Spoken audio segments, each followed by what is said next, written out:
Economics, Indian economic development का chapter है India's foreign trade. काफ़ी छोटा चैप्टर है, इजी चैप्टर है, ज़्यादा बड़ा चैप्टर नहीं। तो इंडियाज फॉरेन ट्रेड, इंडिया की फॉरेन ट्रेड के बारे में हम इस चैप्टर के अंदर पढ़ेंगे। और फॉरेन ट्रेड बोले या हम इंटरनेशनल ट्रेड बोले, दोनों का मीनिंग सेम है। चाहे मैं इंडियाज फॉरेन ट्रेड बोलूँ, चाहे इंडियाज इंटरनेशनल ट्रेड बोलूँ, दोनों का मीनिंग सेम है। अब जो फॉरेन ट्रेड होता क्या है, तो भाई फॉरेन ट्रेड का क्या मतलब है? फॉरेन ट्रेड का मतलब है कि कोई भी कंट्री वर्ल्ड के अंदर सेल्फ डिपेंडेंट नहीं है। ऐसा नहीं है कि वर्ल्ड में किसी भी कंट्री के साथ, अमेरिका, रशिया, जर्मन, फ्रांस, इन लोगों के साथ भी नहीं है कि ये अपने कंजम्पशन की सारी चीज़ें खुद प्रोड्यूस कर सकें, क्योंकि नेचर ने हर कंट्री को अलग अलग रिसोर्सेज दिए हुए। तो इंटरनेशनल ट्रेड के अंदर जितनी भी कंट्रीज़ हैं, हर कंट्रीज जो भी प्रोडक्शन करती है, सबसे फर्स्ट उस प्रोडक्शन से अपने कंट्री की कंजम्पशन की रिक्वायरमेंट को पूरा करती है। और जब कंजम्पशन के बाद में जो सरप्लस बच गया, उस सरप्लस को हम अनदर कंट्रीज को सेल आउट करते हैं, जिसे हम बोलते हैं एक्सपोर्ट। क्या बोलेंगे? एक्सपोर्ट। और हम कौन सी चीज़ एक्सपोर्ट करते हैं? हम उन चीज़ों को एक्सपोर्ट करते हैं जो हमारे यहाँ पर सरप्लस क्वांटिटी में है। सरप्लस क्वांटिटी का मतलब है बेटा कि अपनी कंट्री का रिक्वायरमेंट पूरी होने के बाद अभी भी अगर हमारे पास बचा हुआ है तो उसे हम एक्सपोर्ट करते हैं। एक्सपोर्ट मीन अनदर कंट्री को बेचते हैं। वैसे ही कुछ चीज़ें जिसका प्रोडक्शन इतना नहीं है जिससे हमारी कंट्री की रिक्वायरमेंट पूरी हो सकती है, तो उस पर्टिकुलर आइटम को हम अनदर कंट्री से परचेज करते हैं। लाइक पेट्रोलियम, तो इंडिया में भी पेट्रोलियम निकलता है, बट जितनी डिमांड है उसके अकॉर्डिंग बहुत कम निकलता है। तो उस रिक्वायरमेंट को पूरा करने के लिए हम अरब कंट्रीज से, ईरान से, सऊदी अरब से और भी अदर कंट्रीज़ हैं, वहाँ से क्रूड ऑयल पेट्रोलियम परचेज करते हैं। तो जब कि हम किसी अनदर कंट्री से खरीदते हैं तो वो कहलाता है बेटा इंपोर्ट। और इंपोर्ट हम उन चीज़ों का करते हैं जो हमारे कंट्री के अंदर कम है, या अगर हम अपनी कंट्री में प्रोड्यूस करते हैं तो उसकी कॉस्ट ज़्यादा आ रही है, अनदर कंट्री से हम खरीद रहे हैं तो उसकी कॉस्ट कम आ रही है। ठीक, क्योंकि हर कंट्री हर वर्क के अंदर स्पेशलाइज्ड नहीं होता है। कुछ कंट्री किसी स्पेशल वर्क के स्पेशलाइज्ड है, तो उसकी वजह से वहाँ पर बल्क क्वांटिटी में प्रोडक्शन होता है, तो पर यूनिट कॉस्ट कम आती है। तो ये एक्सपोर्ट और इंपोर्ट, तो कौन सी चीज़ें हम इंपोर्ट करते हैं जो हमारे यहाँ डेफिशिएंट है, कम है, जिसकी हमें ज़रूरत है, उन चीज़ों को हम इंपोर्ट करते हैं। बस यही एक्सपोर्ट करना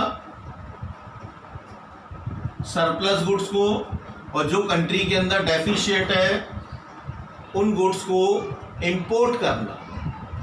अगर हम ये प्रोसेस कर रहे हैं तो यही फॉरेन ट्रेड कहलाता है, यही हमारा इंटरनेशनल ट्रेड कहलाता है।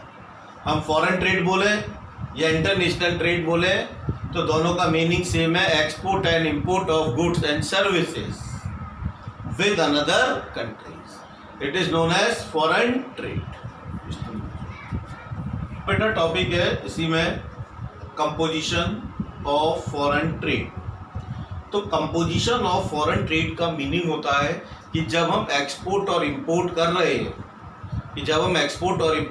हैं, तो उसके अंदर हम किन किन चीज़ों का एक्सपोर्ट कर रहे हैं और किन किन चीज़ों का हम इंपोर्ट कर रहे हैं। क्या हम बेच रहे हैं अनदर कंट्रीज को, क्या हम खरीद रहे हैं, इसी को बोलते हैं कंपोजिशन ऑफ फॉरेन ट्रेड। तो इसकी हेडिंग्स नंबर 1 है बेटा डिक्लाइन, कम होना in percentage share of agriculture product. तो हमारा अब जो फॉरेन ट्रेड है ये क्या पॉइंट कहता है कि decline in percentage share of agriculture product, कि जो जितना हम एग्रीकल्चर प्रोडक्ट पहले एक्सपोर्ट करते थे, अब प्रेजेंट में हमारा एग्रीकल्चर का जो प्रोडक्ट है उनका एक्सपोर्ट कम हुआ है। लाइक फूड ग्रेन्स है, पल्सेस है, राइस है, बाजरा है, ये एक्सपोर्ट कम हुआ है। तो क्वेश्चन आता है भाई रीज़न क्या है एक्सपोर्ट फूड ग्रेन्स का एग्रीकल्चर प्रोडक्ट का क्यों कम है?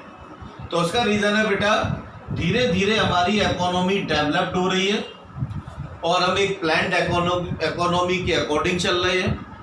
तो आज हम अपने जो हमारे फार्म प्रोडक्ट्स हैं, जो फार्मिंग से हमें प्रोडक्ट मिलते हैं, उस प्रोडक्ट को हम अपनी इंडस्ट्रीज के अंदर as a raw material use कर रहे हैं। हमारी इंडस्ट्रीज को रॉ मटेरियल चाहिए। पहले हमारे यहाँ इंडस्ट्रीज कम थी और at the time of independence ना के बराबर थी, तो हम ज़्यादातर एक्सपोर्ट करते थे। हमने इंडस्ट्रीज को बढ़ाया, उसमें क्या चाहिए हमें? Raw material. तो जो पहले हम एक्सपोर्ट करते थे, अब हमने उसको अपनी इंडस्ट्री में as a raw material use किया, तो एक्सपोर्ट क्या हुआ? कम हुआ। दूसरा रीज़न कि हमारी कंट्री की पॉपुलेशन जो है वो ईयर पर ईयर राइज हो रही है, बढ़ रही है। तो जो बढ़ी हुई पॉपुलेशन है उसे भी कंजम्पशन के लिए हमारे एग्रीकल्चर प्रोडक्ट फूड ग्रेन्स चाहिए, तो उसकी वजह से भी थोड़ा सा हमारे एक्सपोर्ट कम हुए। अगर इस वजह से एक्सपोर्ट कम हुआ है तो ये पॉजिटिव है, क्योंकि इससे हम प्रोडक्ट बनाने में यूज़ कर रहे हैं। अगर इसको हम देखें पॉपुलेशन, ये नेगेटिव है। तो आगे बेटा क्यों एग्रीकल्चर कम हुआ है? क्योंकि इंडस्ट्रीज बढ़ी है, उनको रॉ मटेरियल चाहिए। तो जो एग्रीकल्चर से रिलेटेड है, जैसे आज जूसेस आते हैं तो जूसेस के लिए फ्रूट्स चाहिए, ठीक ऐसे चिप्स आते हैं उसके लिए पोटैटो चाहिए।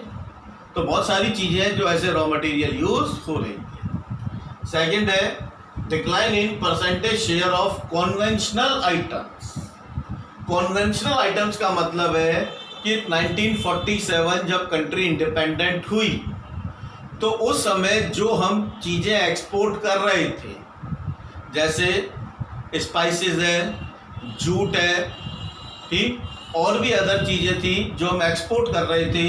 कॉन्वेंशनल मतलब पुराने टाइम से, एक लॉन्ग टाइम से जो हम एक्सपोर्ट कर रहे थे, उसमें भी डिक्लाइन हुआ है। उसमें भी हमारा क्या हुआ है? डिक्लाइन हुआ है। और क्यों डिक्लाइन हुआ है? कि पहले जो चीज़ें हम अनदर कंट्रीज़ को भेज रहे थे, हमारे पास इंडस्ट्रीज नहीं थी, टेक्नोलॉजी नहीं थी, अब हमने एज ए रॉ मटेरियल उसको अपने कंट्री के अंदर ही यूज़ करना स्टार्ट कर दिया।